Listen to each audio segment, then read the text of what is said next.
Gaming ప్రపంచానికి Microsoft company వాళ్ళు సరికొత్త ఏఏ మోడల్ ఇంట్రడ్యూస్ చేశామని చెప్తున్నారు. అదే మ్యూజ్ ఏఏ మోడల్ అనమాట. అయితే ఈ మ్యూజ్ ఏఏ మోడల్ యొక్క గొప్పతనం ఏంటి, ఈ మ్యూజ్ ఏఏ మోడల్ ఎలా పనిచేస్తుంది, 7 సంవత్సరాల గేమ్ ప్లేని ఉపయోగించి ఆ డేటాతో డెవలప్ చేసిన ఈ మ్యూజ్ ఏఐ మోడల్ ఎలా పనిచేస్తుంది, పూర్తి సమాచారాన్ని ఈరోజు మన ఏఐ తెలుగు ఛానల్లో తెలుసుకుందాం. నమస్తే, నేను మీ కృష్ణ చైతన్య మండేలో, మీరు చూస్తున్నారు ఏఐ తెలుగు. మొదటగా మన AI Telugu beginner course 9th batch ఫిబ్రవరి 15వ తారీఖున అయితే స్టార్ట్ అయిందండి. ఇంకా చాలా మంది స్టూడెంట్స్ అయితే ఈ బ్యాచ్లో జాయిన్ అవ్వడానికి ఇంట్రెస్ట్ చూపిస్తున్నారు. మనం మరికొన్ని రోజుల పాటు ఈ బ్యాచ్లోకి రిజిస్ట్రేషన్స్ అయితే తీసుకుంటామండి. ఎవరైనా ఇంట్రెస్ట్ ఉండి ఏఐ తెలుగు బిగినర్ కోర్సులో జాయిన్ అవుదాం అనుకుంటే స్క్రీన్ పై కనిపించే నెంబర్కి వాట్సాప్ చేయండి. సో ఫస్ట్ మనకి మ్యూజ్ ఏఐ మోడల్ గురించి తెలుసుకునే ముందు ఒకసారి నేను మీకు ఒక ఇంట్రడక్షన్ అయితే చెప్పాలండి. మనకు సరిగ్గా 2022 సంవత్సరంలో ఓపెన్ ఏఐ కంపెనీ వాళ్ళు చాట్ జీపీటీ అనే ఒక ఏఐ చాట్ బోట్ని ఇంట్రడ్యూస్ చేశారు. అప్పటి వరకు అసలు ఏఐ ప్రపంచానికి చాట్ జీపీటీ అనే ఒక మోడల్ వస్తుందని కూడా ఎవరు ఊహించలేదు. ఎప్పుడైతే చాట్ జీపీటీ వచ్చిందో ఏఐ ప్రపంచం జనాలకు కొత్తగా పరిచయం అయిందనమాట. Text models mostly ChatGPT అని టెక్స్ట్ మన ఇన్పుట్స్ ఇస్తే దానికి సంబంధించిన అవుట్పుట్స్ ఇస్తూ వచ్చేది. తెలియని చాలా విషయాలు చాట్ జీపీటీ ద్వారా చాలామంది అయితే తెలుసుకోవడం జరిగింది. సో ఇది టెక్స్ట్ వరకు AI generative model. But Microsoft వాళ్ళు కాస్త భిన్నంగా ఆలోచించి ఇదేంటిది, చాట్ జీపీటీని టెక్స్ట్ మోడల్ కిందే వాడుతున్నాం కదా, మనం కొత్త ఏఐ మోడల్ని డెవలప్ చేస్తాం. ఆ జనరేటివ్ ఏఐ మోడల్ గేమింగ్ ఎన్విరాన్మెంట్ని కొత్త స్టోరీస్ని క్రియేట్ చేయడం కోసం, కొత్త ఎన్విరాన్మెంట్స్ని క్రియేట్ చేయడం కోసం, కొత్త రకంగా స్టోరీ టెల్లింగ్ క్రియేట్ చేయడం కోసం మనం ఈ ఏఐ మోడల్ని డెవలప్ చేయాలనే ఉద్దేశంతో తీసుకొచ్చింది మ్యూజ్ అనే ఒక ఏఐ మోడల్ అనమాట. సో స్పెసిఫిక్గా గేమ్ ప్లేని మరింత మెరుగుపరచడం కోసం ఒక ఇమేజ్ ఇన్పుట్ని ఇస్తే గేమింగ్ అవుట్పుట్స్ని మరింత మెరుగుపరిచేదే ఈ మ్యూజ్ ఏఐ మోడల్ అనమాట. దాని గురించి పూర్తి ఇన్ఫర్మేషన్ ఇప్పుడు చూద్దాం. సో మైక్రోసాఫ్ట్ వాళ్ళు ఏం చెప్తున్నారంటే, మా మొట్టమొదటి generative AI model game play ideation కోసం డెవలప్ చేసామని చెప్తున్నారు. ఈ మ్యూజ్ అనే ఒక పదాన్ని ఎలా వచ్చిందంటే, the first world and human action model WHM, ఈ WHM నుంచి వీళ్ళు మ్యూజ్ అనే ఒక పదాన్ని తీసుకున్నామని చెప్తున్నారు. ఇది ఒక generative AI model video game కోసం, గేమ్ విజువల్స్ కోసం, కంట్రోలర్ యాక్షన్స్ కోసం. ఒకటి గేమ్ విజువల్స్ కోసం, లేదంటే కంట్రోల్ యాక్షన్ కోసం, రెండిట్లకి కోసం డెవలప్ చేసిందే ఈ మ్యూజ్ ఏఐ మోడల్ అని చెప్తున్నారు. ఇక ఈ మోడల్ని మైక్రోసాఫ్ట్ రీసెర్చర్లు ఎక్స్బాక్స్ గేమ్ స్టూడియోస్తో కొలాబరేట్ అయ్యి నింజా థియరీ దగ్గర వీళ్ళు ఈ మోడల్ అయితే డెవలప్ చేసామని చెప్తున్నారు. అంటే ఈ పర్టికులర్ ఏఐ మోడల్ కోసం మనకి కావాల్సిన ఇన్పుట్స్ ఏంటి, ఇప్పుడు సాధారణంగా చాట్ జీపీటీకి కావాలనుకోండి టెక్స్ట్ ఇన్పుట్స్ తీసుకుని దాన్ని మోడల్ డెవలప్ చేస్తారు.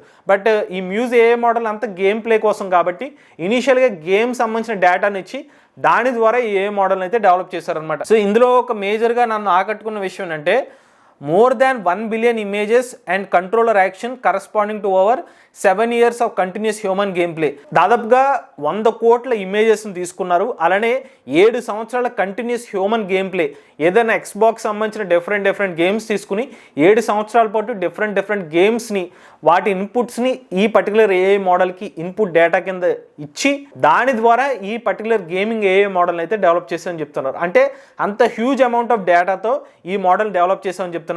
WHM 1.6 billion parameter AI model అనమాట. ఇది ఈ పర్టికులర్ ఏఐ మోడల్ డెవలప్ చేస్తున్నప్పుడు వీళ్ళు జనరేట్ చేసిన కొన్ని గేమ్ ప్లే ఎగ్జాంపుల్స్ అని చెప్తున్నారు. అంటే వీళ్ళు ఒక ఇన్పుట్ కింద ఇమేజ్ని ఇస్తే దాని ద్వారా గేమ్ ఎన్విరాన్మెంట్ అవుట్పుట్ వస్తుంది అనమాట. మీకు ఇంకా అర్థం కాకపోతే, ఇప్పుడు మీలో చాలామంది పబ్జీ కానివ్వండి, లేకపోతే ఫ్రీ ఫైర్ కానివ్వండి, కాల్ ఆఫ్ డ్యూటీ వంటి గేమ్స్ ఆడుతూ ఉంటారు, లేకపోతే చిన్న క్యాండీ క్రష్ వంటి గేమ్స్ కూడా ఆడుతూ ఉంటారు. సో ఇప్పుడు ఉదాహరణకి ఈ గేమ్ ప్లేలో యాక్షన్ గేమ్స్ ఏదైతే ఉన్నాయో నెక్స్ట్ ఏం జరుగుతుంది, ఒక ప్లేయర్ ఆడేటప్పుడు కుడివైపుకి తిరుగుతాడా లేకపోతే ఎడం వైపుకి తిరుగుతాడా, ఆ టైంలో ఫైర్ చేస్తాడా లేకపోతే డిఫెండ్ చేసుకుంటాడా, ఇలా డిఫరెంట్ ఎలిమెంట్స్ అనేవి మనకి గేమ్లో పాసిబిలిటీస్ ఉంటాయి. సో ఆ పాసిబిలిటీస్ని క్యాలిక్యులేట్ చేసుకుంటూ ఆ ప్లేయర్ యాక్షన్స్ ఎటువంటి బటన్స్తో మూవ్ అవుతున్నాడు, అలానే ఆ ప్లేయరు ఏ ఎన్విరాన్మెంట్ వెళ్ళాలి, అంటే ఇప్పుడు వరకు మనం చూసిన ఎన్విరాన్మెంట్స్ కాకుండా కొత్త ఎన్విరాన్మెంట్ ఎలా క్రియేట్ చేయొచ్చు, దానికోసమే ఇలా డిఫరెంట్ ఇన్పుట్స్ కింద ఇమేజెస్ కానివ్వండి, వీడియో ఇన్పుట్స్ని ఇచ్చి దాని నుంచి కొత్త ఎన్విరాన్మెంట్ కోసం, గేమ్ విజువల్స్ కోసం, అలానే వీళ్ళు ఆడే యాక్షన్ బటన్స్ ఎలా వాడుతున్నారు,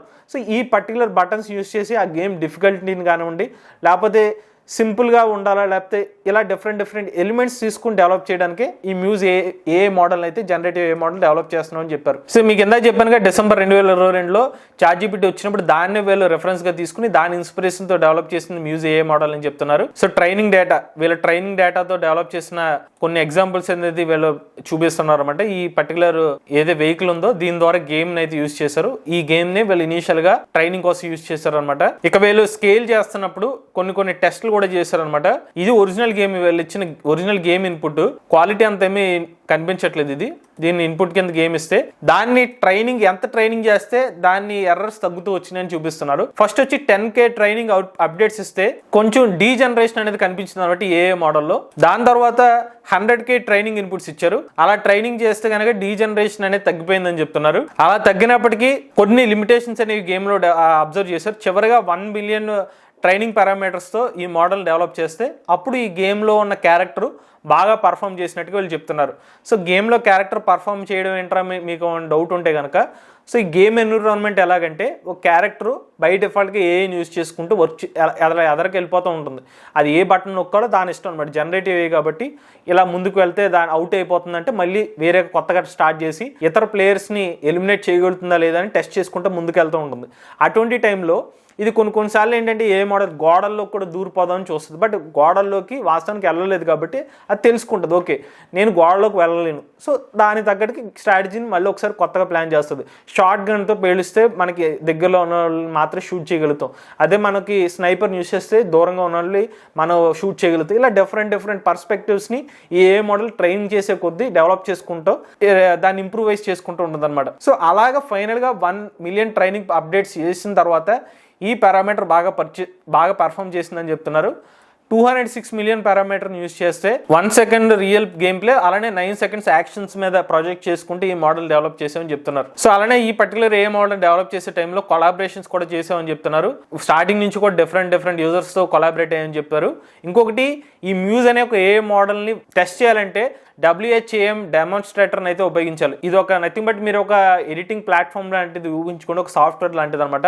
ఆ డెమాన్స్ట్రేటర్ని ఉపయోగించి అక్కడ మీరు ఇమేజెస్ కానీ లేకపోతే ఏదైనా ఒక వీడియోస్ని ఇన్పుట్గా ఇస్తే మీరు చూస్తున్నారు కదా, వీళ్ళు ఇన్పుట్ కింద ఇన్పుట్ ఇచ్చి దాని నుంచి ఏ మోడల్ని రన్ చేస్తున్నారు. సో రన్ చేసిన తర్వాత ఈ ఇన్పుట్స్ని తీసుకుని నెక్స్ట్ గేమ్ ఎన్విరాన్మెంట్ ఎలా ఉంటుందో విజువలైజేషన్ కింద ఈ మోడల్ డిటెక్ట్ చేసి మనకి ఫైనల్గా ఇలా ఉండొచ్చు అని కొత్త విజువలైజేషన్స్ని మనకి అవుట్పుట్ కింద ఇస్తుంది అనమాట. ఇది వీళ్ళు డెవలప్ చేసిన ఏ మోడల్. మరి అంతా బాగానే ఉంది, కానీ ఏ మోడల్ వల్ల ఉపయోగం ఏంటి? ఫస్ట్ వచ్చేసరికి మన గేమ్ ప్లేలో కొత్త స్టోరీ లైన్స్ డెవలప్ చేయడానికి హెల్ప్ అవుతుందని చెప్తున్నారు. ఎవరైతే గేమ్స్ని డెవలప్ చేస్తూ ఉంటారో సో ఈ కాంప్లెక్సిటీస్ని డెవలప్ చేయడానికి కొంచెం టైం పడుతుంది ఎన్విరాన్మెంట్ క్రియేట్ చేయడం కోసం. బట్ ఈ మోడల్ని యూస్ చేసి అంటే కొంచెం ఫాస్ట్గానే ఆ పర్టికులర్ ఎన్విరాన్మెంట్ క్రియేట్ చేయొచ్చు. రెండోది స్టోరీ టెల్లింగ్ మరింత ఇంప్రూవైజ్ చేసుకోవచ్చు. సో ఈ క్యారెక్టర్స్ ఇలా తిరుగుతున్నాయి కాబట్టి మనం గేమ్ స్టోరీ టెల్లింగ్ ఇలా నెరేషన్ కొంచెం వేరేగా చేస్తే ఎక్కువ మంది గేమ్స్ ఆడే విధంగా ఆపర్చునిటీ ఉంటుంది. అలా కూడా వీళ్ళు డెవలప్ చేసే అవకాశం ఉంటుంది. ఇక నెక్స్ట్ ఏ రీసెర్చ్లో కూడా ఏ మోడల్ హెల్ప్ అవుతుంది అనమాట.